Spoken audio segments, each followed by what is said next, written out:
Alors, bienvenue dans cette nouvelle guidance, celle du mois d'avril, qui va nous ouvrir ses portes. C'est un mois un peu spécial pour moi, puisque c'est le mois que j'ai choisi pour m'incarner sur Terre.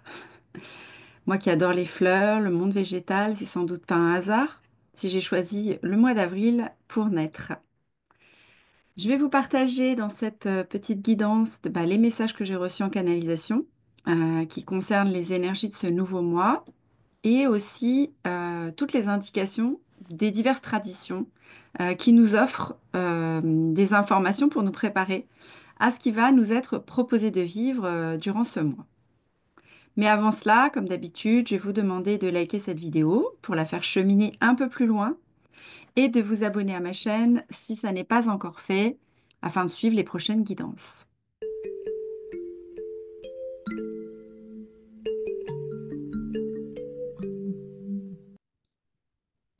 Alors tout d'abord, lors de cette canalisation, j'ai ressenti comme un vent nouveau qui soufflait sur nous. Après toutes les tempêtes astrales qu'on a traversées au mois de mars, l'énergie d'avril amène un vent qui nous repositionne. C'est pas un vent brutal, ça nous pousse plutôt à nous aligner, à nous redresser.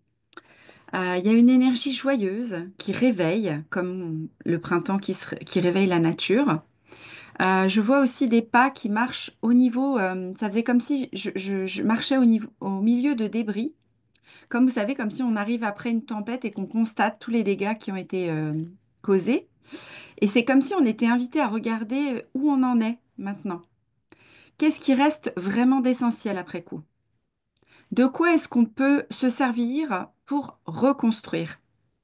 C'est une invitation à revenir à l'essentiel, à planter des fondations, et à partir de ça, on va pouvoir construire du solide. Il y a un certain tri qui a été fait dans nos relations, toutes les relations qui ne nous nourrissaient plus, qui a été fait aussi au niveau de tout ce qui pompait notre énergie. Tout ça, ça nous a été montré pendant le mois de mars. Et là, c'est comme si on nous disait, et alors maintenant, qu'est-ce que tu choisis vraiment pour la suite? Si tu repartais complètement dépouillé de tout ce qui te freinait dans ton expansion, tout ce qui t'empêchait d'être pleinement toi, on nous montre une puissance qui monte depuis les racines et qui nous renforce pour tenir. Et là, ce que j'ai entendu, c'était maintenant, tu vas pouvoir tirer ta force de là, de ces racines qu'on a accrochées plus profondément pour tenir pendant la tempête de Mars. Il n'est plus temps aujourd'hui de se cacher, d'hésiter. Il est temps d'y aller là, de remonter les manches. Moi, je l'ai fait là, j'ai remonté mes manches. Et de créer. Et là, c'est comme si on nous disait, tu as choisi de venir t'incarner ici et maintenant pour ça, pour bâtir avec celles et ceux qui vibrent comme toi dans cette même vibration d'amour. Il y a comme une solidarité qui émerge et c'est comme si quand certains vont être secoués, d'autres seront là et vont soutenir les fondations, les bases. Mais pour soutenir, il faut aussi être soi-même solide, d'où l'intérêt de s'enraciner et de travailler nos propres racines, notre propre base personnelle.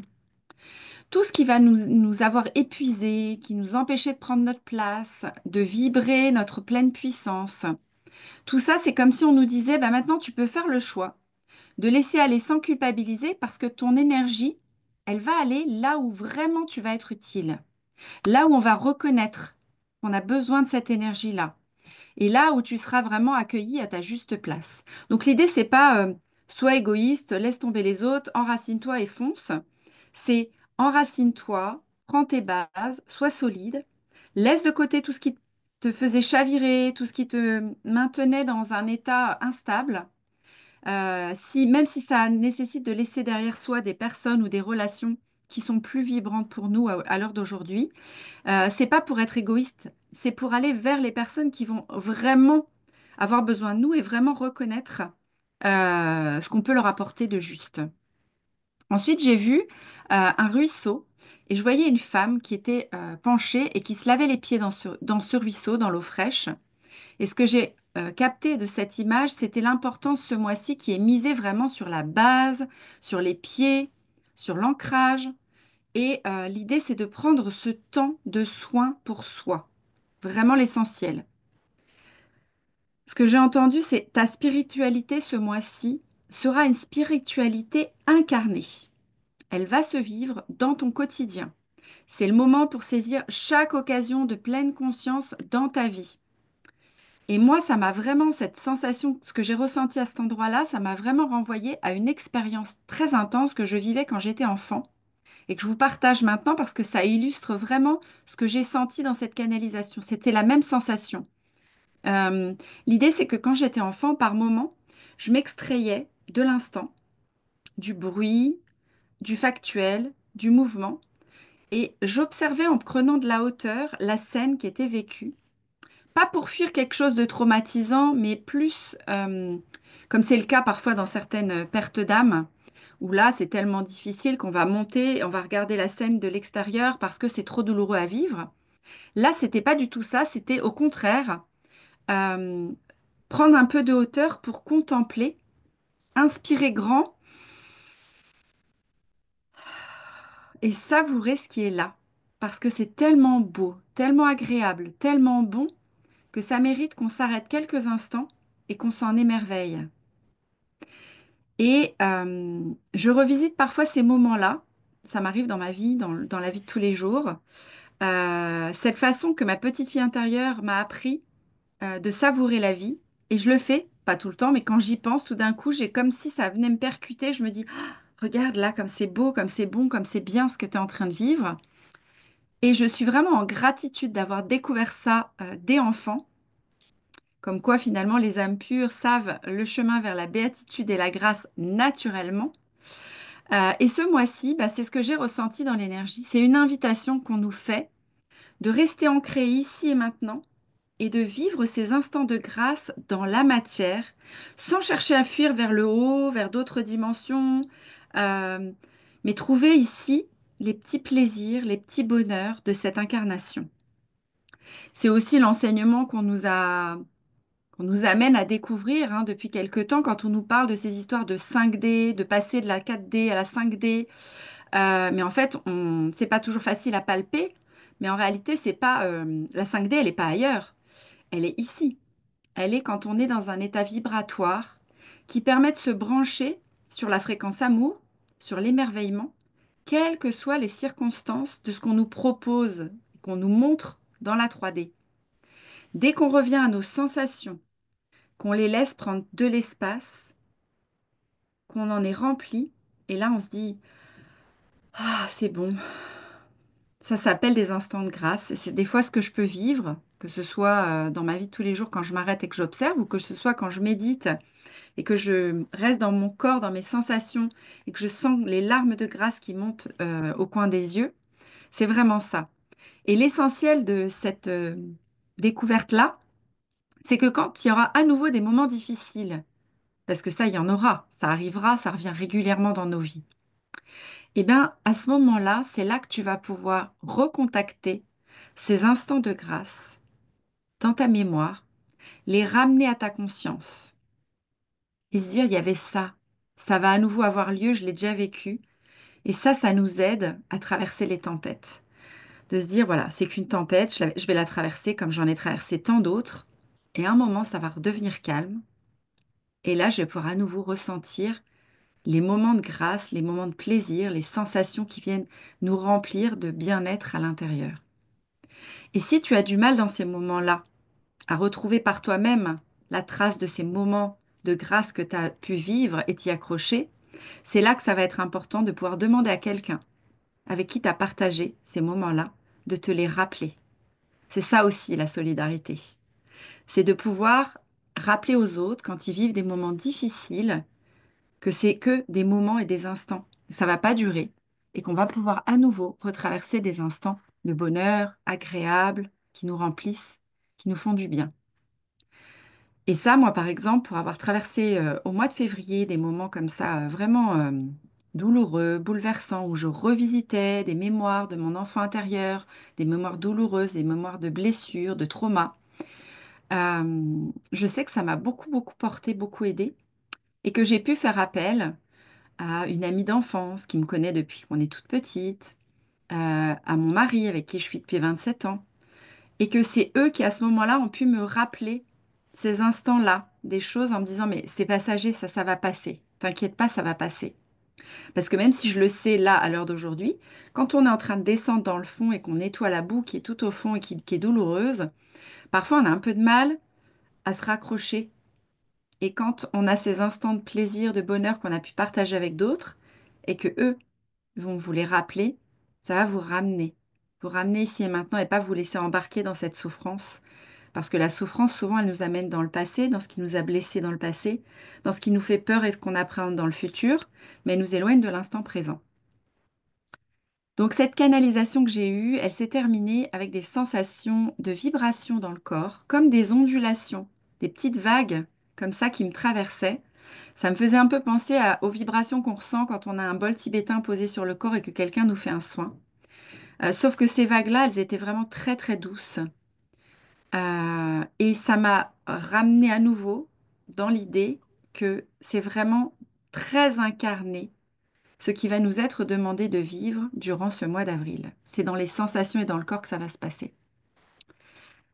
Alors du côté de la numérologie maintenant, si on va voir un peu du côté des autres messages, des autres sagesses qu'on peut avoir à notre portée pour appréhender ce que le mois d'avril va nous amener. Le mois d'avril, ça va être un mois 4. Avril déjà, c'est le mois 4 de l'année, bien sûr. Et 2025, quand on additionne, ça fait 9. 9 et 4, ça fait 13. Et quand on additionne 13, ça nous donne à nouveau 4. Donc on va entrer dans un mois universel 4 pour ce mois d'avril. Et après un mois de mars qui nous a bien secoué le cocotier au niveau des énergies, le mois d'avril va être plutôt celui pour se réancrer avec des fondations encore plus solides. Le 4, c'est vraiment l'énergie de la structure, des bases. On va organiser les choses pour les mois à venir. C'est un mois où il faut en général mettre un peu les bouchées doubles, où il faut œuvrer, remettre de l'ordre dans sa vie, s'organiser. On aura peut-être un peu la tête dans le guidon parce que c'est un mois un peu sérieux. On va un peu moins s'amuser peut-être. Et encore que, il y a des gens qui sont capables de travailler en s'amusant, hein. Moi, je sais que je travaille beaucoup avec l'humour et la joie. Si on fait preuve de sérieux, de réflexion quant à nos finances, nos futures décisions, de prudence et d'un minimum d'effort, alors on va être récompensé quand on arrivera au mois 8. Le mois 8, ce sera le mois d'août. C'est un bon mois, le mois 4, pour mettre de l'ordre dans tous les domaines et s'occuper de notre logement, de notre corps, de tout ce qui va être matière. Côté cœur, eh bien, on va essayer de privilégier un peu de stabilité aussi, parce que ça va nous être utile pour nous appuyer sur un émotionnel plus stable pour mettre en place tout ça. Ça va être un mois un peu laborieux qui va nous demander de l'engagement. Il est temps de faire le point sur les choses qui ne fonctionnent pas et de réévaluer nos objectifs si nécessaire. Le quotidien va nous paraître peut-être un peu plus difficile à vivre si on n'aime pas trop tout ce qui est structuré, comme moi. J'ai toujours eu un peu de mal avec tout ce qui était cerveau gauche. Et en même temps, comme je suis taureau, ça fait quand même partie de moi, cette histoire. Le quotidien, du coup, va petit à petit nous amener dans des énergies qui vont nous permettre d'affronter les réalités. C'est un mois qui peut être très constructif et pendant lequel vous allez pouvoir mettre en place tout ce qui va solidifier votre avenir. Ça peut même vous apporter éventuellement des récompenses matérielles euh, si vous avez bien posé les choses correctement dès le départ. C'est également un temps pour prendre soin de vous et vous débarrasser de tout ce qui est mauvaise habitude. On peut aussi structurer notre vie en remettant en place des bonnes habitudes pour nous-mêmes et notre santé. Du côté de l'astrologie, alors du 20 mars au 19 avril 2025, le Soleil va séjourner dans le signe du Bélier et donc va marquer par la même occasion un nouvel an astrologique. Et oui, on revient au début de la roue zodiacale, hein. On sait qu'on démarre toujours la roue zodiacale par le Bélier. Et donc, on démarre ce nouveau cycle avec le printemps, avec le Bélier, signe de feu, qui ouvre à chaque printemps le bal de cette nouvelle année astrologique. Cette année, la saison du Bélier, elle va commencer en beauté, en plein dans la saison des éclipses et au cœur des deux rétrogradations majeures, Mercure et Vénus. Là, on est en plein dedans. Ça a commencé déjà autour de la troisième semaine de mars. Et donc, si le mois d'avril va être un peu moins quand même mouvementé que le mois de mars, il va quand même encore être un peu teinté d'incertitude ou de lenteur dans certains domaines de nos vies, jusqu'à ce que ces rétrogradations se terminent. Mais bon, soyez rassurés, les effets les plus chaotiques sont derrière nous. Elles ont eu lieu fin mars. Le mois d'avril devrait nous offrir un peu plus de répit, on l'a bien mérité. Mars, pardon, Mercure, pardon, et Vénus mettront fin à leur rétrogradation respectivement le 12, enfin le 7 pour Mercure et le 12 pour Vénus, avril. Donc ça va nous apporter un soulagement après plusieurs semaines où ils sont venus un peu à mettre un peu de confusion et de révision dans tout ça. Les projets qui avaient été un petit peu retardés pendant toute cette période de rétrogradation de Mercure vont pouvoir reprendre. Et les idées qui ont émergé durant cette période vont pouvoir maintenant être mises en œuvre de manière beaucoup plus fluide. Le 13 avril, on a la pleine lune en Valence, en Balance, en Valence. En plus des rétrogradations qui vont se terminer début avril, le prochain grand transit du mois, ce sera la pleine lune en Balance du 13 avril. La date de cette pleine lune, elle est très intéressante parce qu'elle a lieu juste après justement la fin des rétrogradations et elle est elle-même gouvernée par la Balance. Donc les effets de cette pleine lune pourraient du coup en être amplifiés. Les réalisations soudaines sont au programme, mais cette lunaison pourrait aussi faire remonter quelques émotions ou quelques insécurités enfouies pour mieux les transmuter, bien sûr, c'est toujours l'idée, hein. On n'est pas dans l'idée de souffrir pour souffrir. La saison du taureau commence le 20 avril et se poursuit jusqu'au 20 mai en mettant l'accent sur la stabilité, la sécurité et les valeurs personnelles. Les énergies du taureau vont nous inviter à profiter des plaisirs simples de la vie et à adopter un rythme plus lent pour se reconnecter à la nature. Vous voyez, ça renvoie un petit peu à ce que j'avais en canalisation, cette idée de revenir à des plaisirs simples, de revenir dans le corps, à nos sensations. Ça m'évoque un petit peu ce que j'ai dit tout à l'heure. Le 27 avril, donc on a la nouvelle lune en taureau. Les nouvelles lunes sont toujours liées à des commencements, à un moment où les choses prennent racine. Et la nouvelle lune en taureau, c'est particulièrement axé sur la réalisation des projets plus concrets. Il s'agit de faire en sorte que quelque chose de réel se produise. Attention cependant, les lunaisons en taureau peuvent nous rendre un peu plus têtus que de coutume. Têtu le taureau? Même pas. Que ce soit en numérologie avec le 4, comme on l'a vu tout à l'heure, ou en astrologie avec le taureau, vous voyez bien qu'il est vraiment question à nouveau d'ancrage, de concret durant ce mois d'avril. Bon, bah, on n'a pas grand-chose à dire du côté des Celtes ce mois-ci, puisqu'il n'y a pas de fête païenne, pas de fête celtique à célébrer. Donc, on va passer directement du côté des mers amérindiennes, où là, on va entrer dans le mois de la femme qui voit loin. Donc, cette femme qui voit loin, qu'on considère un peu comme un devin, un oracle, on l'appelle aussi la rêveuse parce qu'elle voyage dans les mondes du rêve. Elle est prophétesse, gardienne de la porte d'or et de la fissure entre les univers. C'est la mère des visions, des rêves, des impressions psychiques, la gardienne du temps du rêve, et aussi la dépositaire de notre grand potentiel intérieur. Elle nous enseigne à comprendre nos visions, nos rêves, à réussir à les décortiquer, mais aussi à être plus profondément ancrés dans nos sentiments, nos émotions, tout ce qui est de l'ordre de l'impression dans notre corps, donc aussi l'intuition. On va donc entrer dans le temps du rêve, aller dans d'autres royaumes et à travers différents mondes en onirique, que ce soit des rêves en dormant la nuit ou des rêves la journée quand on fait des voyages. Mais l'idée, ça va être d'utiliser correctement nos facultés psychiques et nos dons pour le plus grand bien de tous. Nous servir aussi des enseignements de cette mère qui nous aident à poser des limites spirituelles et des défenses psychiques, mais bien sûr aussi de respecter les limites chez l'autre. On va pouvoir avoir recours à notre potentiel intérieur pour devenir des guérisseurs, mais qui ont été eux-mêmes guéris. Hein, c'est toujours la même idée, c'est que qui va mieux guérir les autres que ceux qui sont passés par là, mais qui sont allés vers la guérison. Voilà un petit peu pour toutes les sagesses que j'avais à vous partager. Alors, j'ai eu envie ce mois-ci de vous piocher une carte comme je le fais chaque fois. Et j'ai eu envie de cet oracle qui s'appelle l'arbre en moi, puisqu'il est question quand même d'enracinement, de fondation, de structure. Je me suis dit que c'était un oracle qui pouvait bien correspondre. Je commence déjà à avoir des cartes qui ont envie de sauter. Donc, on va piocher une carte de cet oracle et on va voir quel message nous est donné.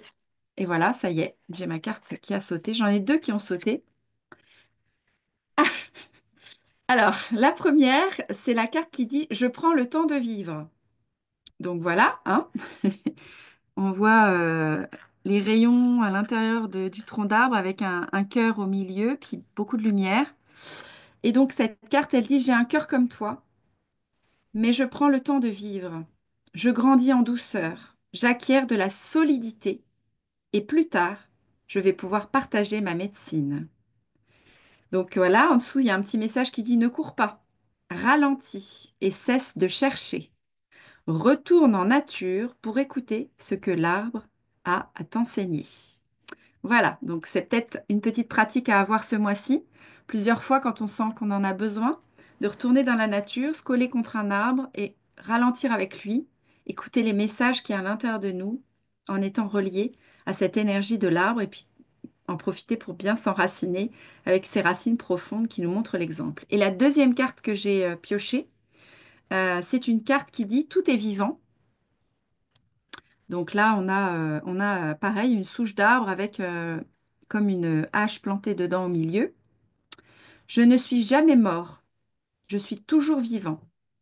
Je te donne ma vie car je veux ton bien. Selon la forme, seule la forme change. L'esprit demeure.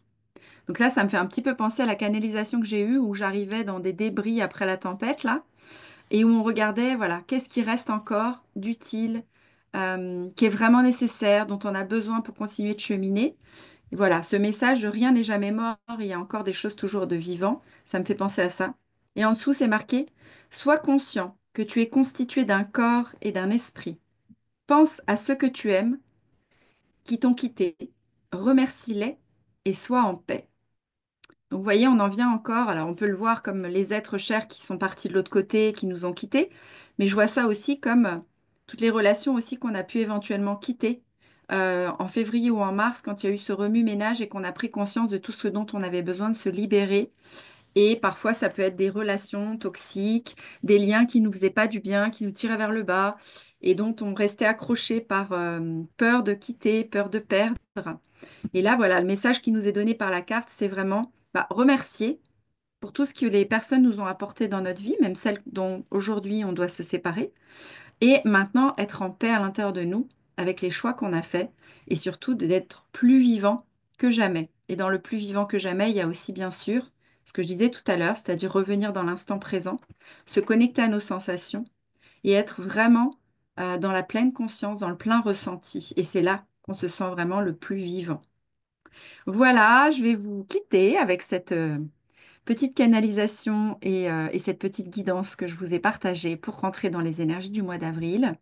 Je vous souhaite du coup un mois d'avril qui va vous aider à être bien enraciné, bien axé, aligné, et puis de partager et dans la solidarité, puisque c'est vraiment les énergies principales que je retire de tout ce que j'ai reçu par rapport à ce mois qui nous ouvre grand ses portes. Voilà, je vous donne rendez-vous le mois prochain pour la prochaine guidance. Namasté.